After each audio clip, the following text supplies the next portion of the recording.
Insya Allah kajian akan diadakan selama 1 jam. Nanti akan dibagi menjadi 2 sesi. Ada penjelasan dan tanya jawab. Silakan. Nanti yang mau bertanya bisa raise hand. Lalu jika ada akhwat di sini, bisa matikan kamera. Selama kajian dimulai, mohon mic dimatikan dan mohon tidak menyela Ustadz atau materi ketika kajian berlangsung. Demikian maklumat dari kami.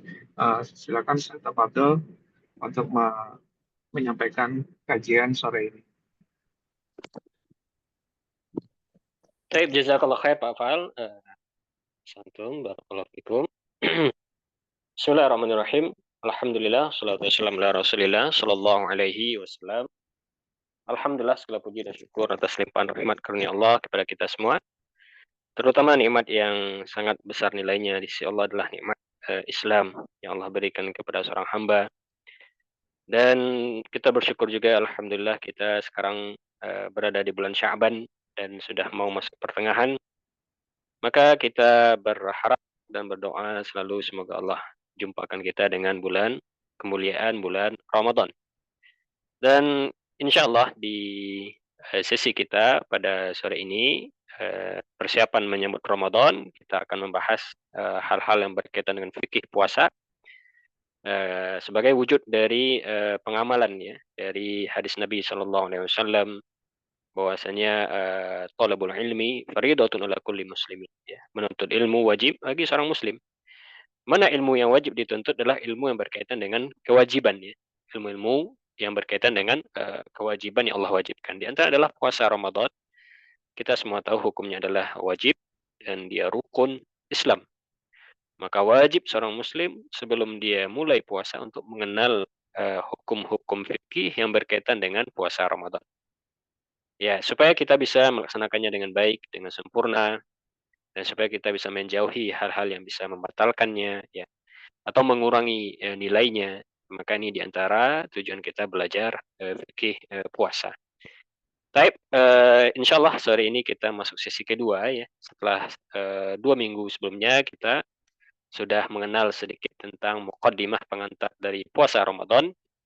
Di antara kemarin kita bahas adalah tentang makna dari puasa Ramadan, lalu keutamaan, beberapa keutamaan dari puasa Ramadan, lalu hikmah kenapa disyariatkannya puasa Ramadan. Lalu kemarin terakhir kita bahas tentang syarat wajib dan syarat sah puasa ya. Baik, kita masuk bagian yang keenam dari buku yang kita pelajari adalah fikih muyasar. Adalah penetapan masuk bulan Ramadan dan berakhirnya. Ya, ini pembahasan yang penting dipahami setiap muslim ya, terutama di kita orang Indonesia yang hampir setiap tahun ada polemik ya, perbedaan awal puasa dan akhir puasa ya, termasuk juga mungkin Idul Adha. Maka kita butuh ilmu bagaimana atau apa sikap yang patut kita ambil. Tapi di sini disebutkan masuknya bulan Ramadan itu ditetapkan dengan satu dari 3 cara ya, satu dari 3 cara. Yang pertama adalah ru'yatul hilal. Ini cara yang pertama. Ru'yatul hilal. Artinya kita langsung melihat hilal ya. Oleh seorang muslim sendiri. Ini cara yang pertama. Jadi seorang muslim sendiri langsung melihat hilal. Cara yang kedua atau kesaksian orang lain atau berita tentang itu.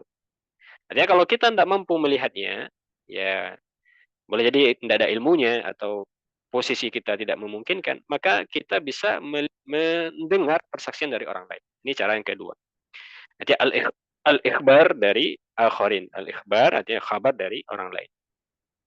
Inilah cara yang disebutkan dalam riwayat-riwayat dari hadis Nabi SAW diantaranya firman Allah Subhanahu Wa Taala sebelumnya sudah menyebutkan ya, faman syahida minkum syahra falyasum. Ya, ini dalil sangat sharih, sangat jelas tentang persaksian untuk hilal ya. Siapa yang menyaksikan Ramadan ya syahida ya, artinya dia hadir ketika hilal itu datang, falyasum, maka dia harus berpuasa. Maka dia harus berpuasa. Dalil yang lain dari hadis Nabi sallallahu alaihi wasallam ya, idza ra'aitumuhu fasumu. Dan ini sharih juga, artinya gamblang dan jelas. Nabi sallallahu alaihi wasallam mengatakan kalau kalian melihat hilal maka berpuasalah. Begitu juga dalil dari sahabat Ibnu Umar, ya. Kata Ibnu Umar, di zaman ketika itu para sahabat melihat hilal, saling melihat hilal. Lalu aku kabarkan kepada Nabi Shallallahu Alaihi Wasallam bahwasanya aku melihatnya. Maka Nabi Shallallahu Alaihi Wasallam berpuasa besoknya dan menyuruh orang-orang untuk berpuasa. Tapi ini dalil-dalil yang jelas menunjukkan akan penetapan Ramadan itu dengan ru'yatul hilal. Cara yang ketiga, kalau misalnya tidak bisa dilihat baik diri sendiri atau orang lain pun tidak ada yang bisa melihat, menjadi karena kondisi mendung ya atau yang lainnya, maka masuk cara yang ketiga, yakni solusi yang ketiga yang disebutkan dalam hadis Nabi Shallallahu Alaihi Wasallam adalah dengan ikmal Sya'ban 30 yauman, menyempurnakan bilangan Sya'ban 30 hari. Ya, dan masuknya bulan Ramadan tidak ditetapkan selain dengan dua atau tiga cara tadi, ru'yah atau ikhbar birru'yah atau ikmal Sya'ban, itu menyempurnakan bulan Sya'ban. Ya, berdasarkan hadis Nabi Shallallahu Alaihi Wasallam, ya, di sini Nabi Shallallahu Alaihi Wasallam mengasih solusi kalau seandainya tidak bisa nampak hilal, maka kata Nabi, sumu li ru'yati wa aftiru li ru'yati fa in ghubbiya alaikum atau ghummiya alaikum fa akmilu iddata Sya'ban 30. Berpuasalah atas dasar kalian melihat hilal. Begitu juga Idul Fitri lah karena melihatnya. Kalau mendung, ya terhalang melihatnya, maka sempurnakanlah Sya'ban 30 hari. Maka inilah diantara ilmu yang patut kita ketahui tentang menyambut Ramadan nanti. Ya, kalau semisal nanti ada perbedaan ya dari metode-metode yang ada di Indonesia, yang kita tahu ada metode hisab dan yang lainnya, maka kita kembalikan kepada mana yang lebih dikuatkan oleh para ulama kita. Ya, dan itu adalah dengan ru'yatul hilal. Ya, dan di antara sebab yang lain karena misi dari puasa itu tidak hanya sekedar berpuasa, tapi ada misi yang lain adalah yang dinamakan misi persatuan. Ya, Nabi SAW mengatakan, as-sawmu yauma tasumun. Puasa itu adalah hari kalian semua berpuasa. Wal fitru yauma tuftirun. Dan Idul Fitri itu hari kalian semua berhari raya. Begitu juga Idul Adha, hari kalian semua menyembelih hewan kurban. Maka ini ada misi persatuan dalam berpuasa. Dan bagaimana cara menyatukan ya, umat dan masyarakat yang banyak ini tentu dengan ikut arahan dari pemimpin kita. Maka inilah jalan yang selamat ya. Dan jauh sebelum itu sahabat atau Imam Ahmad bin Hambal itu pernah mengatakan, yasumu ma'al imam wa jama'atil muslimina fi shaumi wal ghaim, fi sahwi wal ghaimi. Ya, berpuasa bersama imam pemimpin dan jamaah kaum muslimin baik dalam kondisi terang atau mendung. Taib. Inilah hal yang pertama yang patut kita pahami dalam berpuasa. Ada satu fikih di sini yang juga patut kita ketahui adalah apa hukum berpuasa di hari 30 Sya'ban ini atau yang dikenal dengan hari keraguan. Ya. Maka ketika seseorang melihat hilal itu ada tiga kondisinya ya. Dan hilal itu dilihat itu pada tanggal 29 Sya'ban sore ya. 29 Sya'ban sorenya, maka mulailah orang-orang melihat hilal. Kalau hilal nampak, ini kondisi pertama. Hilal nampak pada 29 Sya'ban, maka besoknya 1 Ramadan. Ya, udah pasti 1 Ramadan, maka wajib berpuasa. Kalau hilal tidak nampak, ya, memang tidak muncul dia, berarti besoknya 30 Sya'ban. 30 Sya'ban. Maka apa hukum berpuasa di tanggal 30 Sya'ban ini? Kata Nabi sallallahu alaihi wasallam, la taqaddamu Ramadan. Janganlah kalian mendahului Ramadan dengan berpuasa 1 hari atau 2 hari sebelumnya, kecuali bagi orang yang terbiasa berpuasa. Nah, maka ini hukum berpuasa pada tanggal 30 Sya'ban. Kalau orang tidak terbiasa berpuasa, maka tidak boleh berpuasa. Khilaf ulama antara hukumnya makruh dan haram. Kebanyakan mengharamkan. Tidak boleh kita berpuasa tanggal 30 Sya'ban. Di antara hujahnya supaya ada jeda antara amalan wajib dengan amalan sunnah. Ada yang memisahkan. Kecuali bagi orang yang terbiasa berpuasa. Misalnya orang yang terbiasa merutinkan Senin Kamis, lalu bertepatan hari Kamisnya misalnya tanggal 30 Sya'ban, maka ini dibolehkan dan sah puasanya. Baik, ini kondisi kedua. Artinya hilal tidak nampak, maka besoknya 30 Sya'ban, maka tidak dibolehkan berpuasa, sebagian mengatakan makruh, kecuali kalau orang yang sudah merutinkan puasa dan bertepatan dengan hari rutinnya, ya, maka ini boleh. Kondisi ketiga, hilal tidak nampak karena mendung, ya, karena mendung atau hujan deras seharian, ya, sehingga besoknya itu dinamakan yaumus syak, hari keraguan. Artinya ragu nih, ini besok 1 Ramadan kah atau masih 30 Sya'ban. Maka ada orang berpuasa dengan niat supaya kehati-hatian katanya. Karena kalau misalnya 1 Ramadan, kita sudah puasa. Maka apa hukum puasa di hari keraguan ini? Nah, dinamakan yaumus syak. Maka mayoritas ulama atau boleh sampai dikatakan ijma itu haram hukumnya. Tidak boleh berpuasa di hari yang ragu, ya. Hari ragu antara 30 Syaban atau 1 Ramadan. Sebagaimana dalam riwayat sahabat Ammar bin Yasir mengatakan, ya, man shoma yaum syak faqad aso Abul Qasim. Siapa yang berpuasa di hari syak, yaitu tanggal 30 Syaban yang dia ragu apakah itu 30 atau 1 Ramadan, maka kata sahabat, itu beliau sudah menyelisihi Abu Qasim, yaitu Nabi Muhammad sallallahu alaihi wasallam, maka haram hukumnya mendahului Ramadan dengan berpuasa, baik karena mendung atau yang lainnya. Taib, ini permasalahan yang berkaitan dengan akhir Sya'ban. Kita lanjut permasalahan berikutnya, bagian ketujuh, waktu niat berpuasa dan hukumnya. Kita tahu bahwasanya berpuasa itu memiliki rukun, ya, dan rukun yang pertama adalah niat. Maka wajib seseorang supaya puasanya sah itu dia memasang niat. Mana hadis Nabi sallallahu alaihi wasallam, innamal a'malu binniyat wa innamal likulli imri'in ma nawa. Amalan tergantung niat dan seseorang akan mendapatkan ganjaran, ya, sesuai dengan apa yang dia niat. Baik, ada 3 permasalahan tentang niat yang wajib kita pahami, ya, berkaitan dengan Ramadan. Yang pertama, kapan kita mulai berniat untuk puasa Ramadan? Maka jawabannya, niat untuk puasa Ramadan itu wajib dipasang di malam hari sampai sebelum terbit fajar, atau azan kedua, azan subuh, ya, yang umum kita dapati. Maka tidak boleh seseorang berpuasa Ramadan dan dia tidak pasang niat di malamnya, sehingga misalnya dia baru sadar kalau ternyata hari ini Ramadan dan itu sudah terbit fajar, maka puasanya tidak sah. Kata Nabi SAW, man lam yubayyiti siyama qabla al-fajri fala siyama lahu. Siapa yang tidak meniatkan puasa di malam hari sebelum fajar, tidak ada puasa baginya. Maka ini fikih yang pertama, wajib kita pasang niat di malam sebelum terbit fajar, ya. Permasalahan kedua berkaitan dengan niat adalah apakah niat ini wajib setiap malam atau cukup 1 kali untuk 30 hari Ramadan. Maka di sini penulis menguatkan pendapat bahwasanya niat itu cukup 1 kali selama 30 Ramadan. Ya. Biasanya di paragraf terakhir ini sini sebutkan cukup 1 niat pada permulaan Ramadan untuk 1 bulan penuh, ya.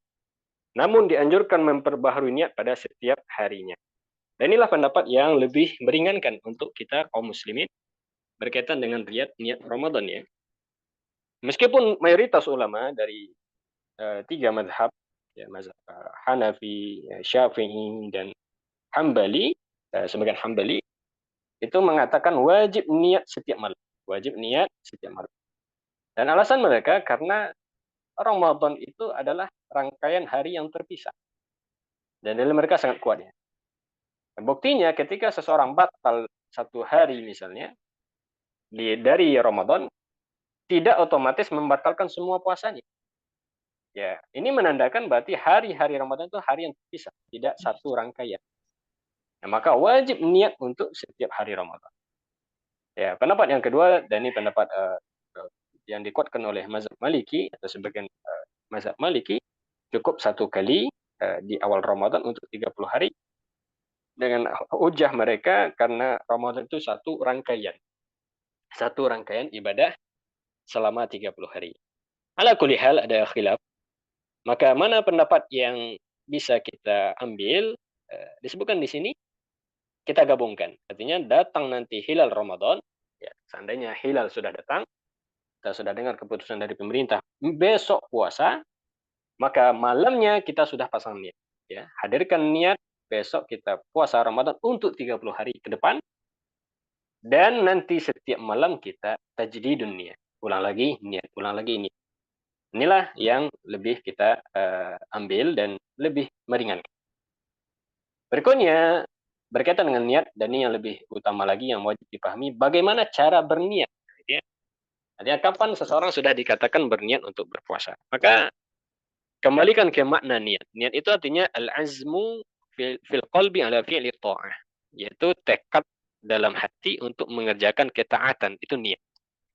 Maka niat itu artinya dorongan hati. Seseorang ketika di hatinya sudah ada dorongan atau ingat dia besok mau puasa Ramadan, itu sudah niat. Itu sudah niat. Maka niat itu dari hati. Artinya dorongan hati untuk berpuasa. Berarti perbuatan, perkataan itu belum dianggap niat kalau dari hatinya kosong. Maka sebagaimana banyak orang bertanya, Ustaz, kalau orang bangun sahur, apakah itu sudah niat? Maka kita jawab, bangun sahur, termasuk makan sahur, itu perbuatan. Perbuatan, dia belum dorongan hati. Tapi ketika dia bangun sahur, dia makan sahur, dan di hatinya terbesit, terlintas, besok kita puasa. Saya sahur karena besok mau puasa, itu sudah berniat. Nah, ini poin yang patut kita paham. Termasuk juga ucapan. Ya, seseorang misalnya membaca niat, dilafazkannya niat puasa dia dengan misalnya lafaz nawaitu sauma ghadin. Lalu kita tanya artinya, apakah Bapak tahu apa arti nawaitu sauma ghadin? Saya tidak tahu artinya. Maka ini belum dianggap niat ya. Karena niat itu artinya kesadaran dalam hati untuk puasa. Maka seseorang ketika sudah hadir di hatinya besok puasa itu sudah berniat dan tidak perlu dilafazkan dan tidak wajib dilafazkan, bahkan ijma semua ulama, niat di hati itu sudah cukup. Meskipun ada sebagian yang menganjurkan atau mengatakan tidak masalah dilafazkan untuk menguatkan yang di hati. Tapi kalau kita lihat dari dalil-dalil dan pendapat-pendapat para ulama kita, maka didapati tidak ada satupun dalil, baik dari hadis atau perbuatan sahabat dan perbuatan ulama-ulama sebelum kita itu yang melafazkan niat atau menganjurkan orang menghafal niat, tidak didapati. Maka niat itu adalah dorongan dalam hati untuk kita berpuasa. Maka wajib dijadikan bahan catatan. Setiap malam Ramadan, misalnya nanti selesai sholat tarawih, ya, maka hadirkan dalam hati, besok kita mau puasa, itu sudah niat. Ya, kalau misalnya kita lupa malamnya, maka pas sahurnya. Ya, kalau misalnya pas sahur pun lupa, maka setelah sahurnya. Bahkan kata ulama, meskipun 1 menit atau 1 detik sebelum fajar itu masih boleh. Yang tidak boleh, sudah lewat fajar, kita tidak hadir dalam hati untuk niat.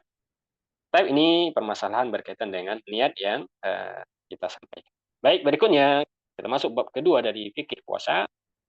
Ini bab yang juga patut dipahami setiap muslim, ya, karena boleh jadi kita berada dalam kondisi-kondisi ini. Apa itu?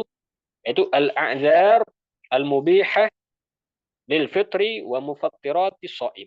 Itu uzur-uzur atau sebab-sebab yang membolehkan seseorang tidak berpuasa di bulan Ramadan dan apa saja yang membatalkan puasa. Nah, ini bab yang akan kita pelajari insyaallah. Ya, semoga diberikan kita kemudahan untuk memahaminya dan waktu yang cukup insyaallah. Pertama yang akan kita bahas, apa saja uzur seseorang boleh tidak berpuasa. Sebelum kita masuk ke dalam pembahasan ini, ada hal yang wajib dipahami adalah seseorang ya tidak boleh meninggalkan puasa Ramadan kecuali ada uzur. Kecuali ada uzur. Artinya kalau ada orang tidak berpuasa Ramadan dan dia tidak punya uzur, dia kuat, dia mampu, tidak ada uzur yang menjadikannya boleh berbuka, maka dia telah melakukan dosa besar. Dosa besar.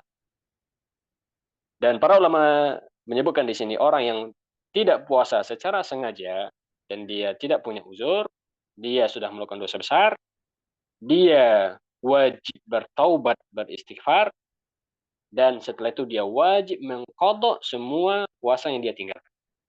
Ini poin pentingnya. Wajib mengqadha semua puasa yang sudah dia tinggalkan. Maka perhatian untuk kita ya. Boleh jadi kita di antara kita di masa-masa dahulu, masa muda dahulu, masa jahiliyah kita dulu sebelum kita belajar menuntut ilmu, boleh jadi ada hari-hari kita tidak puasa dengan sengaja. Boleh jadi karena pergaulan atau karena tidak tahu atau karena memang nafsu ya. Sehingga banyak hari kita tidak puasa dengan sengaja. Atau bagi wanita misalnya dia puasa tapi ketika datang haidnya dia tidak puasa. Lalu dia tidak ada mengqadha dan berlanjut bertahun-tahun, maka kata para ulama dan ini mayoritas ulama wajib qadha, wajib qadha. Bagaimana cara mengqadhanya? Pertama hitung berapa harinya. Kalau kita bisa menghitung secara pasti maka wajib qadha sesuai jumlah itu. Kalau sudah tidak bisa dihitung lagi misalnya sudah banyak sekali tahunnya, maka dikadarkan dengan kadar maksimal. Lalu kita angsur qadha. Angsur qadha. Ya, dan ini pelan-pelan sesuai dengan kemampuan. Tapi kita ada niat untuk mengqadha dan ada usaha untuk mengansur untuk membayarnya. Karena dia rukun Islam, wajib untuk dibayar, wajib untuk ditunaikan. Baik, ini poin yang pertama berkaitan dengan hal ini. Kita masuk pembahasan apa saja uzur yang membolehkan tidak berpuasa. Nah, apa bedanya yang pertama tadi yang tidak ada uzur? Kalau orang berbuka atau tidak puasa, tidak ada uzurnya, maka dia berdosa. Dosa besar. Tapi kalau dia tidak puasa karena ada uzur, dia tidak berdosa. Tidak berdosa. Hanya saja nanti ada balasan atau ada tebusan yang harus dia bayar. Dan ini akan kita bahas di sesi kali ini. Yang pertama, apa saja uzur boleh tidak berpuasa adalah sakit dan lanjut usia. Sakit dan lanjut usia. Orang sakit boleh tidak berpuasa. Berdasarkan firman Allah Subhanahu wa taala, "Man kana minkum maridan aw 'ala safarin fa 'iddatun min ayamin ukhra." Siapa yang dalam kondisi sakit atau safar, maka dia mengganti di hari yang lain. Artinya kalau dia tidak puasa, wajib ganti di hari yang lain. Begitu juga orang yang sudah lanjut usia. Berdasarkan firman Allah Subhanahu wa taala, "Wa 'alal ladzina yutiqunahu fidyatun ta'amu miskin." Orang-orang yang sudah lanjut usia tidak mampu lagi untuk berpuasa, nanti dia dengan fidyah. Dia memberi fidyah, memberi makan satu orang fakir miskin. Baik, kita lihat yang pertama adalah sakit. Sakit itu boleh tidak berpuasa. Tapi sakit yang mana? Maka dirinci oleh para ulama kita. Sakit yang membolehkan orang tidak berpuasa adalah sakit yang memang memudaratkan dia kalau berpuasa. Artinya kalau dia puasa, berat baginya. Atau malah menambah sakitnya. Ya, dia kalau ada orang sakit dan terasa berat bagi puasa, dia boleh tidak berpuasa. Dia tidak berdosa. Tapi kalau misalnya ada sakit yang dia tidak mempengaruhi puasanya, maka tidak boleh tidak berpuasa. Ya, ini juga dipahami. Artinya tidak semua sakit yang dapat uzur. Ada seseorang sakit misalnya, tapi sakit yang ringan. Jadi misalnya pusing kepala sedikit, atau ada sakit misalnya di tangannya, ya. Dan itu juga dinamakan sakit. Tapi tidak mempengaruhi puasanya, maka wajib berpuasa. Ya. Ya, jadi sakit yang dapat uzur adalah sakit yang memang pertama, dia kalau puasa mudarat menambah sakitnya, atau kalau dia puasa berat terasa. Nah, makanya seperti ini baru dapat uzur. Baik. Berikutnya, kalau orang sakit tidak berpuasa, apa yang wajib dia lakukan setelah Ramadan? Wajib mengqadha. Wajib mengqadha sesuai jumlah hari yang dia tinggal. Kalau orang lanjut usia yang tidak mampu mengqadha, maka wajib bayar fidyah. Wajib bayar fidyah. Inilah ketentuan untuk dua orang tadi. Kalau dia tidak berpuasa, orang sakit wajib qadha, orang yang lanjut usia wajib bayar fidyah. Maka menjadi tugas bagi kita misalnya yang memiliki orang tua yang sudah lanjut usia, yang sudah mungkin tidak mampu lagi berpuasa, maka kita ingatkan dan kita tanya berapa hari dia tidak puasa misalnya. Lalu kita usahakan bayar fidyah. Kalau dia memang mampu, maka kita berikan pengetahuan wajib dia bayar fidyah sesuai jumlah hari yang dia tinggalkan. Dan ketentuan untuk fidyah ini, membayar fidyah sama ketentuan dengan qadha. Artinya apa? Dia dibayarkan setelah selesai puasa atau setelah selesai ibadah hari itu. Kalau qada maka otomatis dibayarkan setelah Ramadan. Ya, setelah Ramadan. Kalau fidyah, maka ketentuannya tidak boleh bayar fidyah sebelum uzurnya datang. Artinya ada orang bayar fidyah sebelum Ramadan, maka tidak sah fidyah. Maka ketika dia tidak puasa hari itu, dia boleh bayar fidyah hari itu boleh. Atau dia misalnya dia tunggu sekali 10 hari, lalu dia bayarkan untuk 10 hari ini boleh. Atau dia tunggu Ramadan selesai, lalu dia bayarkan setelah Ramadan, ini juga boleh. Artinya ketentuannya apa? Tidak boleh fidyah mendahului puasa yang dia tinggalkan. Harus setelahnya atau di hari yang sama. Atau di hari yang sama. Berikutnya, berapa takaran fidyah? Maka jawaban takaran fidyah, pendapat yang lebih kuat adalah setengah sok. Setengah sok itu adalah setengah takaran zakat fitri. Kalau di kita zakat fitri itu mungkin 3 kilogram, ya, maka berarti fidyah adalah 1,5 kilogram. Berlebih itu tidak masalah, kurang jangan. Berlebih tidak masalah, kurang jangan. Dan fidyah itu bisa dalam 2 bentuk, bisa dalam bentuk makanan yang sudah jadi, artinya sudah ada lauknya, sudah ada nasinya yang bisa disantap langsung, atau dalam bentuk makanan pokok. Kalau di kita berarti beras. Ya, kalau beras berarti takaran seperti tadi, atau dalam bentuk makanan yang sudah siap, sudah jadi, yang bisa langsung disantap, ini boleh. Baik, ini ketentuan tentang orang sakit dan orang yang sudah uzur. Baik, ini uzur yang pertama, yang membolehkan tidak berpuasa. Yang kedua adalah musafir. Orang musafir, ya, boleh tidak berpuasa ijma'an. Ya, artinya ijma', sepakat semua ulama. Meskipun dia mampu berpuasa, meskipun dia tidak terasa berat. Maka ini ketentuan atau hukum asalnya. Seorang musafir boleh tidak berpuasa. Meskipun dia safarnya dia tidak terasa berat, apalagi di zaman kita yang seseorang safar itu sudah nyaman, ya, naik pesawat sudah tidak terasa berat, maka apakah dia tetap boleh untuk berbuka? Jawabannya iya. Karena hukum asal seorang musafir boleh tidak berpuasa. Mana dalilnya firman Allah Subhanahu wa taala? "Faman kana minkum maridan aw 'ala safar." Siapa yang sakit atau dalam safar, fa'iddatu min ayamin ukhra. Di sini Allah Subhanahu wa taala mengitlaqkan, artinya dia tidak ada dikasih batasan safar yang mana, enggak.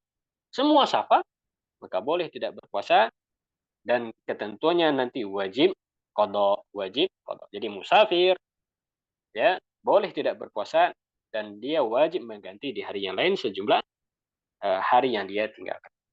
Hanya saja di sini khilaf ulama dalam hal mana yang lebih utama bagi musafir, berpuasa atau tidak berpuasa. Berpuasa.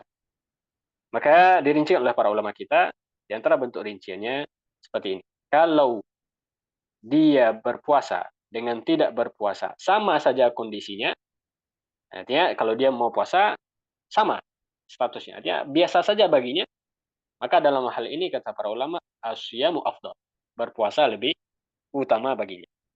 Dengan hujahnya, alasannya karena di antara sebabnya karena dia mendapati hari kemuliaan, artinya dia berpuasa tetap di hari Ramadan yang itu adalah ibadah yang sangat besar. Dan yang kedua karena dengan dia berpuasa tetap berpuasa, dia sudah menunaikan hutang segera. Karena kalau seseorang qada, berarti dia masih ada tanggungan nanti di luar Ramadan.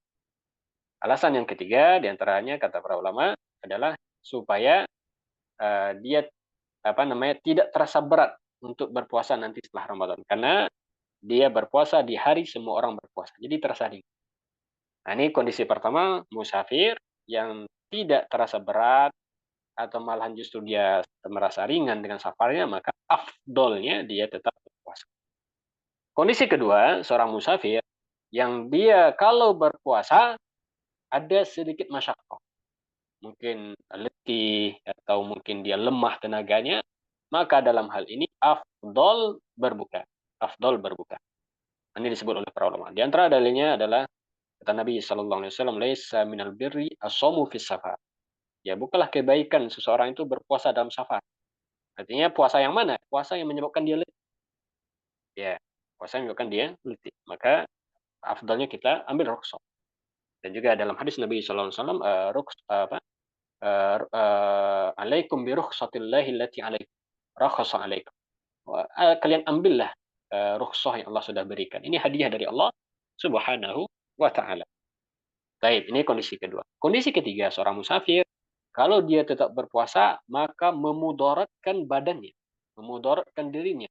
Boleh jadi sampai ke tahap mungkin dia bisa dehidrasi yang kuat atau sakarat, maka dalam hal ini kata ulama haram baginya berpuasa, haram baginya berpuasa.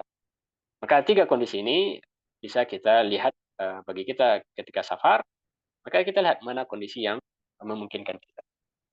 Dan catatan terkait musafir, ya tidak boleh orang yang berpuasa mencela yang tidak berpuasa, atau sebaliknya. Ya kata Nabi SAW dalam riwayat disebutkan, falam ya'ibis shaim 'alal muftir walal muftir 'alas shaim. Orang berpuasa tidak boleh mencela orang berbuka, begitu juga sebaliknya. Artinya ini adalah kebaikan keduanya dan tidak ada dosa bagi orang yang berbuka. Ya bahkan boleh jadi dia dapat pahala karena dengan berbukanya dia memiliki kekuatan untuk ibadah atau untuk hal yang lainnya. Maka itu lebih baik. Ya. Dan juga dalam hadis Nabi SAW sebagaimana di sini disebutkan in syi'ta fasum wa in syi'ta fa'aftir. Ini pilihan. Kalau engkau ingin silahkan berpuasa. Kalau engkau ingin silahkan berbuka. Jadi berkaitan dengan musafir ini puasa baginya ini pilihan. Baik. Satu hal lagi terkait safar, yaitu berapa jarak seseorang dikatakan musafir, ya. Maka di sini disebutkan, ya di paragraf terakhir, boleh tidak berpuasa dalam safar yang panjang, di mana di dalamnya diperbolehkan untuk mengqashar sholat. Berapa? Yaitu safar dengan jarak 48 mil atau sama dengan lebih kurang 80 km. Dan inilah pendapat jumhur ulama, safar, seorang dikatakan safar kalau sudah menempuh jarak pergi, ya, bukan jarak pergi kembali, enggak. Jarak pergi saja itu sejauh 80 km. Artinya kalau kita ambil pendapat jumhur ini, dan yang lebih kuat Allahu alam, maka kalau kita atau seorang berpergian menempuh jarak kurang dari 80 km, berarti dia belum musafir. Berarti dia tidak boleh untuk berbuka dan tidak boleh mengqashar sholatnya karena dia belum safar. Dan kalau sudah melewati 80 maka boleh qashar, boleh tidak berpuasa. Ya, ini batasan jarak musafir yang dikuatkan oleh mayoritas para ulama kita. Meskipun ada pendapat yang lain di luar ini, tapi inilah yang kiranya lebih ke bentuk kehati-hatian dalam memilih rukhsah dari Allah Subhanahu wa taala. Baik, juga disebutkan di sini safar yang membolehkan untuk tidak berpuasa adalah safar yang mubah. Artinya safar mubah itu adalah safar yang bukan safar untuk berbuat dosa, ya, safar maksiat atau safar untuk mencari tipu muslihat, ya, agar bisa berbuka. Artinya ada orang misalnya dia tidak ingin puasa, maka dia caranya dia bersafar. Jadi safarnya dengan tujuan supaya dia dapat rukhsah. Ini juga tidak boleh. Maka tidak boleh dia dapat rukhsah. Artinya safar yang boleh adalah safar yang mubah. Artinya safar yang memang dia ada hajat, ya, ada kebutuhan untuk dia bersafar. Baik, berikutnya ya kita masuk ke uzur yang ketiga adalah haid dan nifas. Maka wanita haid dan nifas tidak boleh berpuasa, bahkan haram hukumnya untuk dia berpuasa. Artinya tidak hanya dilarang, tidak hanya tidak sah, tapi juga dilarang. Maka wanita ketika dia masa haidnya, jangan sekali-sekali dia niatkan saya tetap puasa saja, saya tidak mau makan minum, ya, saya ingin mendapat kemuliaan hari misalnya, maka seperti ini haram hukumnya. Ya, seandainya tetap berpuasa maka puasanya tidak sah, ya, dan dia juga berdosa. Berdasarkan hadis Nabi SAW bersabda, bukankah bila seorang wanita haid dia tidak salat dan tidak berpuasa, itulah di antara kekurangan agamanya, ya. Maka untuk wanita haid, apa yang wajib dia tunaikan ketentuannya adalah wajib mengqadha sejumlah hari yang ditinggalkan. Sejumlah hari yang ditinggalkan. Catatan untuk khusus wanita ketika dia meninggalkan puasa karena haid, maka ada ketentuan yang harus dia pahami. Yang pertama, Kalau misalnya dia haid di siang hari Ramadan, berarti dia paginya sudah niat puasa. Lalu datang haid di siang Ramadan, maka hari itu sudah batal, maka dia masukkan hari itu ketentuan ke dalam hari yang akan dia qada. Dan dia tidak wajib lagi menahan. Dia sudah boleh untuk berbuka di siang itu. Berikutnya ketentuan yang kedua, kalau wanitanya suci, ya, dia suci di siang Ramadan, ya, dia berarti dari pagi tidak puasa, lalu dia suci di siang Ramadan. Apakah dia wajib menahan sampai maghrib? Maka pendapat mayoritas ulama tidak wajib menahan sampai maghrib. Tidak wajib menahan sampai maghrib. Kenapa? Karena dia berbuka di pagi harinya karena uzur yang syar'i. Maka kata para ulama, di antara kata Syekh Al-Utsaimin rahimahullah taala, justru kalau kita mewajibkan wanita haid yang suci di siang Ramadan untuk tetap menahan, ini adalah memberatkan sesuatu yang tidak ada faedahnya. Ya, kita memberatkan wanita dan dia tidak dapat pahala dari hal tersebut.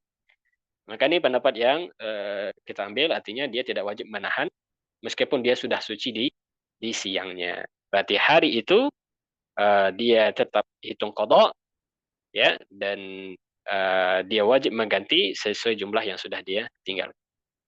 Dan catatan kedua terkait wanita haid ya, adalah hati-hati dari perkara qada, ya, atau hutang ini, ya. Banyak dari wanita, ya, yang tidak abai atau yang tidak acuh dengan masalah hutang puasa, ya.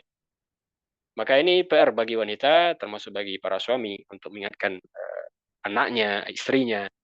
Artinya kalau ada hutang itu wajib diingat dan wajib dicatat. Dan kalau bisa ditunaikan sesegera mungkin. Meskipun mayoritas ulama mengatakan mengqada tidak mesti segera alal fawr. Karena rentang qada itu muwassa'un, ya, waktunya luas sampai datang lagi Ramadan berikutnya. Artinya kalau dia memang ada uzur, ya, atau tidak bisa segera, maka minimal jangan sampai datang lagi Ramadan tidak mengqada. Kalau ada yang tidak membayar hutangnya sampai datang lagi Ramadan berikutnya dan dia lalai membayarnya, maka dia dapat dosa dan dia wajib qada ditambah fidyah. Ini pendapat kebanyakan ulama. Dia dapat dosa, dia tetap wajib qada, dan setelah qada ada lagi fidyah. Karena dia melalaikan qadanya sampai datang lagi Ramadan berikutnya. Maka ini yang perlu dijadikan perhatian untuk kaum wanita, terutama bagi yang sudah meninggalkan qada ini bertahun-tahun, ya. Sebenarnya tadi kita bahas boleh jadi di masa mudanya, ya, tidak perhatian masalah hutang ini, maka tetap wajib dibayar, ya. Maka usahakan hitung berapa tahun kita tinggal atau berapa hari puasa yang harus kita qada, maka ditunaikan dan diangsur membayarnya selagi kita mampu, Baik. Berikutnya permasalahan atau uzur yang berikutnya adalah al-hamil wal murdi'. Orang yang boleh tidak berpuasa adalah orang atau wanita ketika dia hamil dan menyusui. Dan ini adalah hukum asal. Artinya wanita hamil menyusui boleh tidak berpuasa. Meskipun mungkin dia mampu puasa, tapi dia milih tidak berpuasa, maka ini boleh dan sah. Artinya dia tidak dapat dosa. Berdasarkan hadis Nabi SAW, Inna Allah wada'a 'anil musafir syatra salati was-sawma wa 'anil hubla wal murdi'i as-sawma. Allah menggugurkan kewajiban dari orang musafir setengah salat. Artinya dia cukup salat setengah saja, qasar. Dan menggugurkan juga dari musafir puasa. Begitu juga Allah gugurkan kewajiban puasa dari wanita hamil dan menyusui. Artinya menggugurkan kewajiban puasa, artinya dia tidak wajib puasa di Ramadan. Hanya saja yang menjadi bahan perhatian hukuman atau ketentuan kalau dia tidak berpuasa. Kalau dia berpuasa berarti selesai perkara, berarti dia ada, tidak ada hutang. Kalau dia memilih tidak puasa berarti dia ada hutang. Bagaimana cara membayarnya? Di sini ada khilaf ulama. Dan khilafnya sangat kuat sekali, ya. Setidaknya ada 3 pendapat ulama. Ya, yang pertama mengatakan wajib qada saja. Wajib qada saja. Pendapat kedua, wajib fidyah saja. Wajib fidyah saja. Pendapat ketiga, digabungkan qada dan fidyah. Nah, ini lebih berat lagi ya. Qada juga, fidyah juga. Baik, tapi mana yang sekiranya kita kuatkan dan lebih sesuai dengan nas, maka disebutkan oleh para ulama, ya, wanita hamil dan menyusui, kalau dia tidak berpuasa, maka dia dikiaskan atau disamakan dengan orang sakit yang dia bisa sembuh. Maka tadi kita sudah bahas, orang sakit yang sakitnya bisa sembuh, maka dia boleh tidak puasa dan dia wajib mengqadha ketika dia sembuh. Wanita hamil dan menyusui juga sama, dikiaskan ke sini. Artinya, wanita hamil dan menyusui, maka tidak selamanya dia hamil dan menyusui. Ada kondisi nanti dia terlepas dari uzur ini. Berarti dia mampu untuk mengqadha. Maka dalam hal ini para ulama mengatakan, ketika dia masih mampu qadha, maka dia wajib mengqadha, wajib mengqadha. Wajib mengqadha dan tidak perlu fidyah. Ya, tidak perlu fidyah karena dikiaskan ke orang yang sakit yang bisa sembuh. Lalu ada pertanyaan, bagaimana kondisi atau status misalnya ya, sebagian wanita, ya, dan ini mungkin banyak yang mengalami hal ini. Artinya dia mengalami kondisi hamil menyusui begitu. Boleh jadi 3 keturunan nih, seperti itu ya. Artinya dia hamil, berarti 1 Ramadan dia tidak dapat. Lalu menyusui 2 tahun, 2 Ramadan tidak dapat. Berarti sudah 3 Ramadan. Setelah itu hamil lagi, begitu seterusnya. Ya, sehingga mungkin dia mendapati 9 Ramadan, ya. Kalau 9 Ramadan berarti dikali 30 gitu ya. Nah, itu hari yang dia tinggalkan. Apakah dia tetap wajib qadha? Kalau kita ambil pendapat yang dikuatkan oleh para ulama tadi, maka iya, tetap qadha. Hanya saja, sebenarnya tadi kita sebutkan, qadha-nya tidak mesti alal faur. Tidak mesti segera. Boleh jadi dia mengqadha-nya nanti dicicil kalau anak sudah lepas dari tanggungan, sudah tidak menyusui lagi. Sehingga wanita ini sudah mampu untuk dia membayar hutangnya dengan leluasa. Maka ini yang lebih selamat pendapatnya insya-Allah taala. Meskipun ada pendapat yang kedua yang ini juga jauh lebih baik kalau mampu ya. Apa itu ini yang dikuatkan oleh penulis di sini? Yaitu kata mereka, bila wanita mengkhawatirkan janin, maka di samping qadha dia juga membayar fidyah. Maka di antara jalan keluar yang lebih utama, dia lebih utama. Dan itu sesuai kemampuan. Artinya ketika dia dapati wanita hamil menyusui tidak berpuasa, maka dia fidyah dulu. Dibayarkan fidyah dulu. Misalnya dia tidak berpuasa 3 Ramadan, berarti 90 hari. Ya, anggaplah dia tidak berpuasa 1 hari pun, berarti 90 hari Ramadan dia tidak berpuasa, maka dia bayarkan fidyah berarti 90 makanan siap jadi yang dibayarkan ke fakir miskin. Atau 1,5 kilogram dikali 90. Lalu dia bayarkan. Nah, setelah itu dia niatkan qadha. Nanti kalau hari sudah lapang, sudah tidak lagi tanggungan, maka dia mulai menyicil 90 hari tadi. Sehingga dengan ini, Masya Allah, tentu dia dapat pahala yang banyak ya, pahala fidyah, sedekah ya, dan juga dapat qadha-nya juga. Dan ini yang lebih kita kuatkan Allah alam, meskipun ada sebagian ulama menguatkan pendapat cukup fidyah saja. Cukup fidyah saja. Dan ini juga pendapat yang dikuatkan oleh sahabat Ibnu Abbas dan Ibnu Umar. Ala kulli hal, tentu di sini ada khilaf, yang mana yang lebih kita rasa lebih dekat ke dalil, tentu ini yang kita ikuti. Allahu alam ta'ala.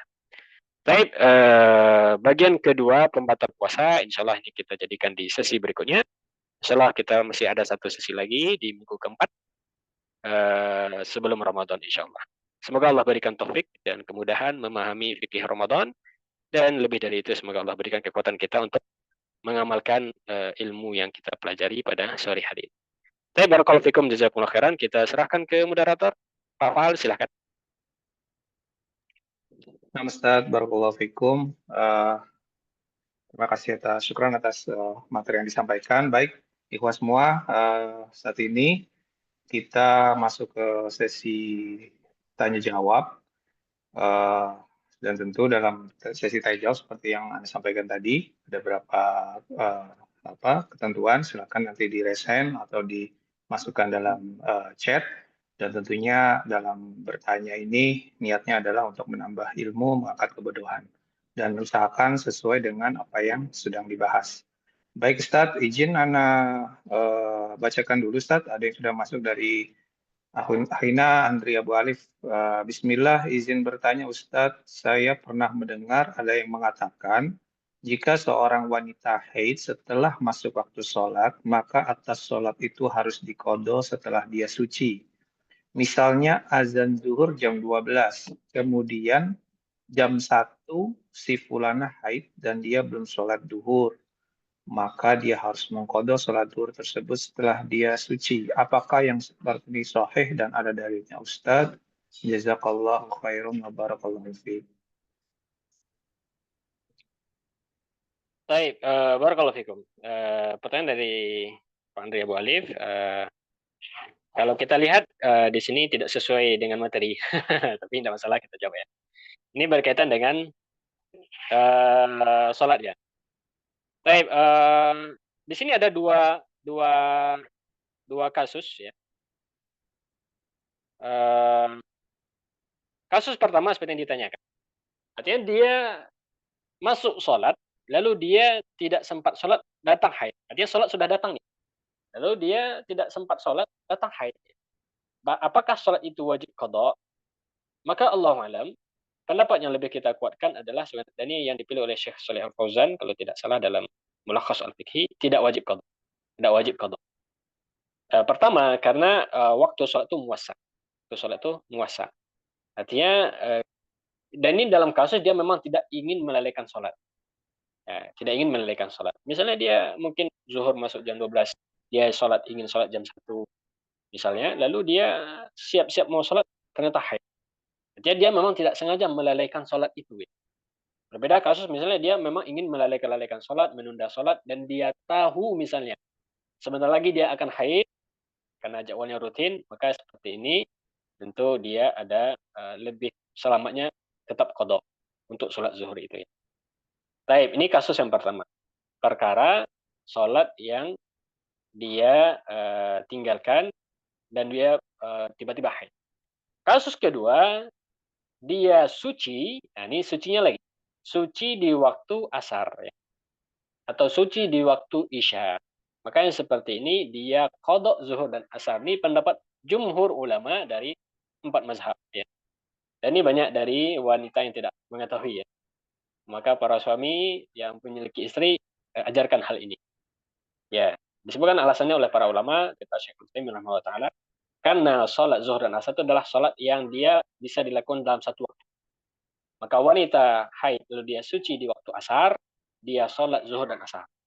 Karena sholat zuhur dan asar bisa dilakukan, karena sholat zuhurnya bisa dilakukan di waktu asar. Begitu juga wanitanya suci di waktu isya, maka dia sholat maghrib dan isya.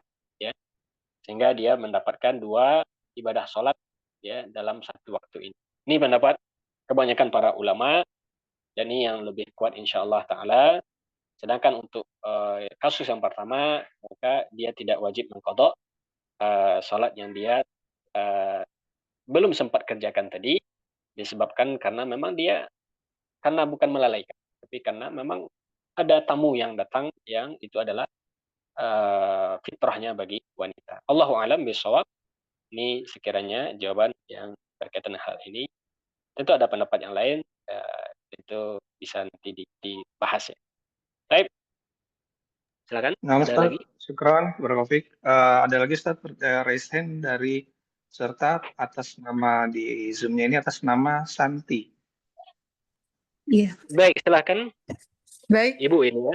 Iya, terima kasih. Terima kasih banyak. Assalamualaikum warahmatullahi wabarakatuh.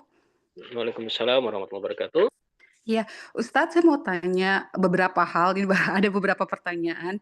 Yang pertama, misalnya kalau perempuan kan pasti ya ada halangan, ada haid. Nah, untuk membayar puasa itu, misalnya ada di bulan Rajab, puasa Rajab.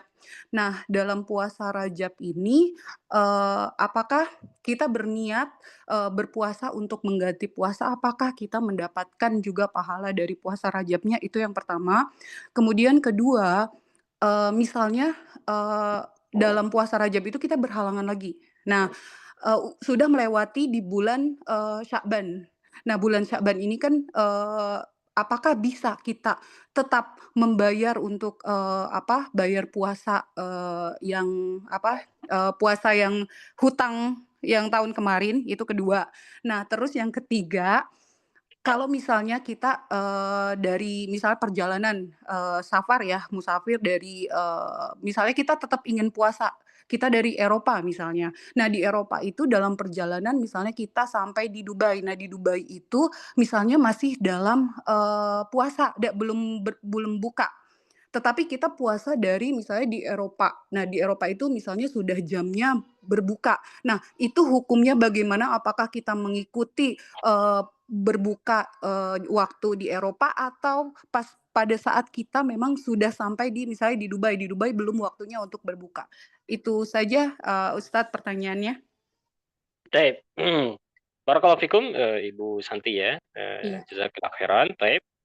Pertanyaan yang sangat penting sekali ya, sangat bagus. Pertama adalah masalah mengqadha puasa, boleh nggak diniatkan dengan niat yang lain gitu ya. Maka ini kembali ke permasalahan, boleh nggak menggabungkan niat ibadah wajib dengan niat ibadah sunnah. Maka jawaban atau pendapat yang lebih kuat, dan ini sangat kuat sekali dari para ulama, untuk ibadah wajib tidak boleh digabung dengan ibadah sunnah. Niatnya tidak boleh digabung. Jadi kalau kita niat qadha, wajib niat qadha saja. Jangan digabungkan niat.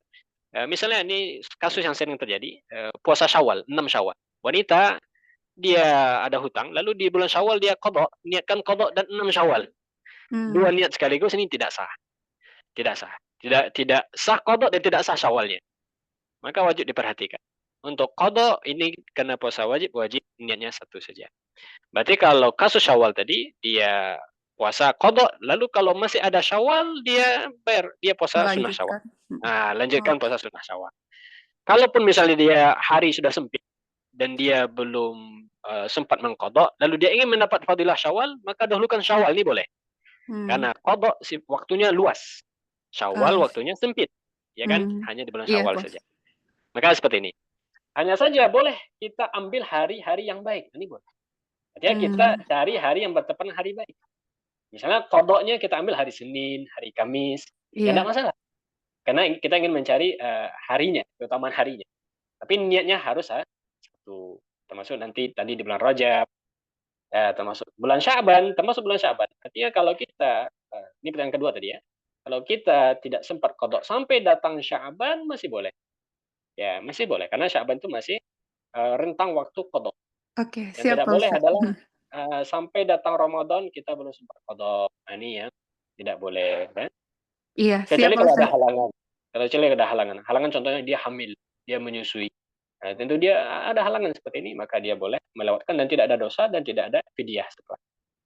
Kemudian yang ketiga, masalah puasa di pesawat dan yang ini, maka yang menjadi bahan perhatian untuk kita, pertama adalah kembali pembahasan kita tadi, dia statusnya musafir.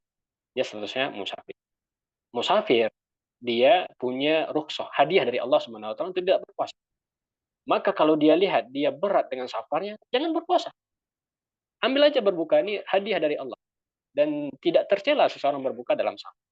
Dan ini sering kita dapati para jamaah umroh, ya sering kita dapati. Iya, Pertama betul, umroh betul. Ramadan, itu kan dari Indonesia ke Saudi itu kan lama waktunya. Karena kita mengikut arah matahari terbenam, ya kan. Itu bisa puasa 20 jam itu.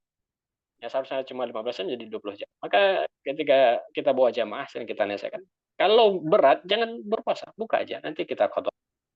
Nah, ini poin pertama. Poin yang kedua, berbuka itu wajib mengikut posisi kita. Ya, posisi kita saat itu. Maka kalau misalnya kita safar dari Jakarta ke Arab Saudi misalnya. Di Jakarta orang sudah berbuka, Ustaz. Tapi di kita belum, Ustaz, karena masih di pesawat. Maka bolehkah kita berbuka ikut waktu Jakarta? Tidak boleh. Karena kita wajib berbuka mengikuti waktu setempat. Maka Siap. seperti kasus tadi, orang naik pesawat dan ke arah barat, itu dia akan mendapati matahari nampak terus itu. Matahari nampak terus. Iya, Maka betul. selama itu dia tidak boleh berbuka. Tidak boleh berbuka kalau memang dia tetap ingin puasa maksudnya ya. Tapi kalau dia ngambil rukhsah, maka alhamdulillah, ahlan wa sahlan. Ya, Allah sudah berikan keringanan untuk kita dalam safar, boleh tidak berpuasa. Allahu alam bisawab. Baik, semoga dipahami. Ya Pak Ustadz, sudah Baik, paham. Terima kasih banyak. baik. Baik, Terima barakallahu fiik. kasih banyak Pak Ustadz. Baik. Syukron Ustadz atas jawabannya, dan izin Ustadz bacakan dari chat atas Mhm. nama Huna Prabakesana Royana Al-Kamali. Mhm. Bismillah, saya izin bertanya, jika saya lupa dengan berapa hari saya harus mengkodok puasanya, apakah saya mengkodok puasanya sesuai berapa hari yang saya ingat saja? Karena tahun lalu penyakit asma saya kambuh dan saya lupa untuk berapa hari saya harus mengkodoknya. Dan saya pun hanya mengkodok 3 hari puasanya. Tafadhol Ustaz. Baik, barakallahu fiik. Ya. Qadha kita bayarkan sesuai jumlah hari yang kita tinggalkan kalau kita tahu secara pasti ya. Ini ketentuan pertama. Maka wajib kita ingat ya, sebagai catatan ya, wanita haid seperti tadi atau orang sakit wajib diingat ya, kalau bisa dicatat berapa hari dia tidak berpuasa. Dan kalau misal dia lupa berapa harinya ya, seperti yang ditanyakan oleh Bapak di sini, maka kata para ulama ambil ghalabatuz dzan, ambil persangkaan yang paling kuat.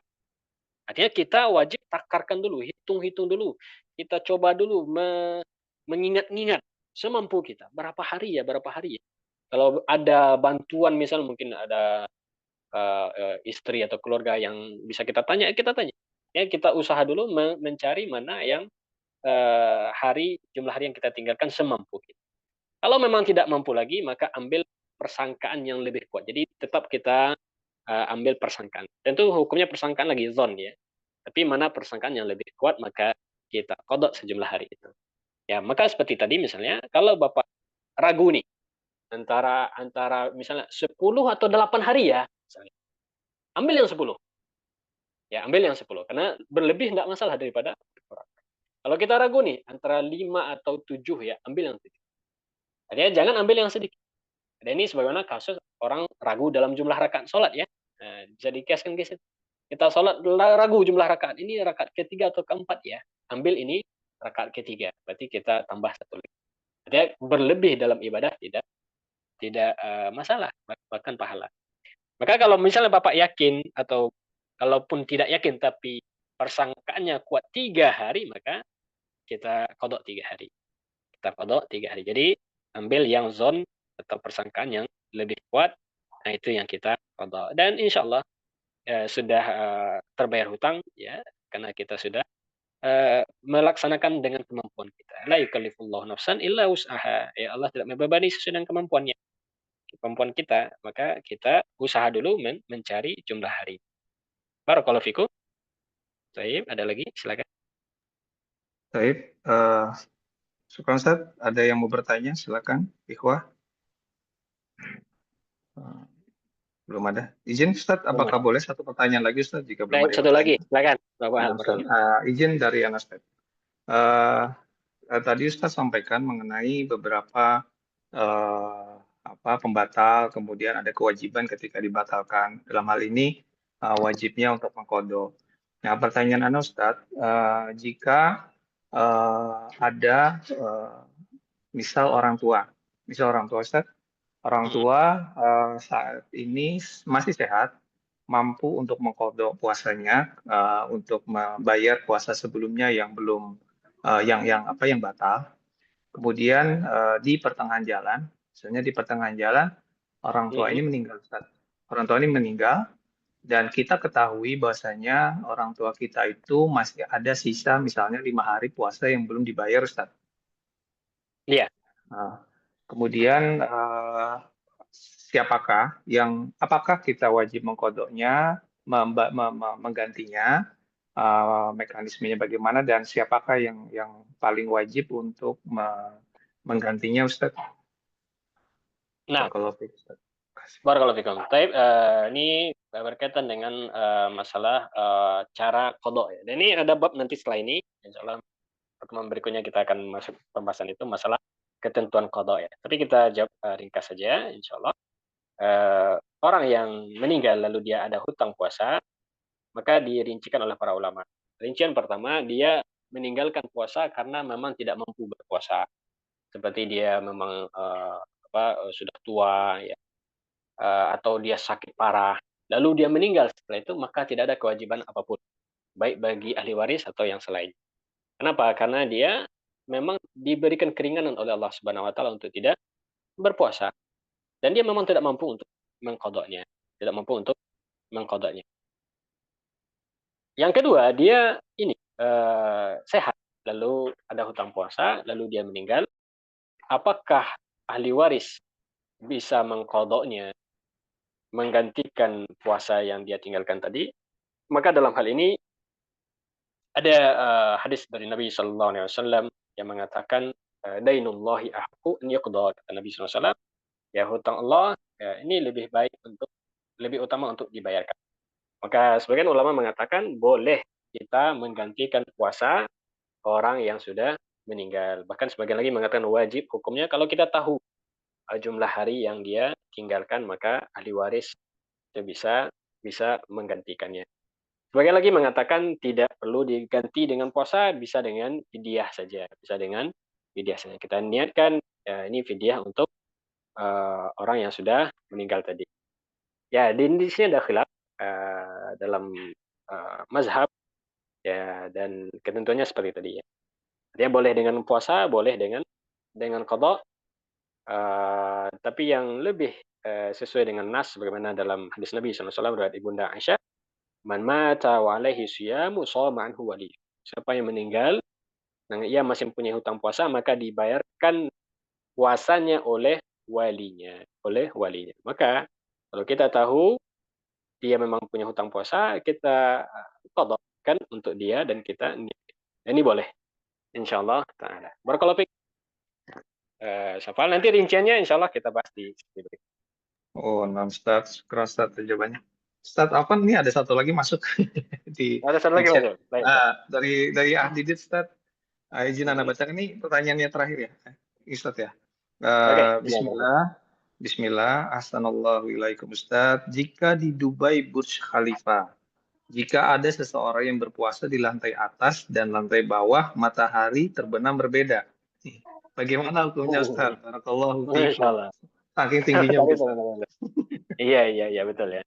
Baik, betul. Berbuka puasa, begitu juga mulai menahan itu berdasarkan matahari. Artinya bukan berdasarkan jam atau yang lainnya. Kalau kita melihat matahari sudah tenggelam, maka kita berbuka. Kalau kita melihat fajar sudah terbit, maka kita wajib menahan. Ini ketentuannya. Maka dimanapun posisi kita, kalau kita masih melihat matahari, maka belum boleh berbuka.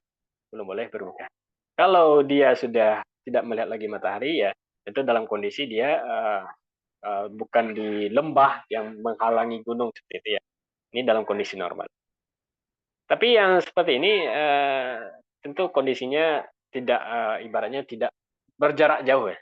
Inilah kalau di Burj Khalifa tadi. Berapa detik lah perbedaannya, itu tidak salah.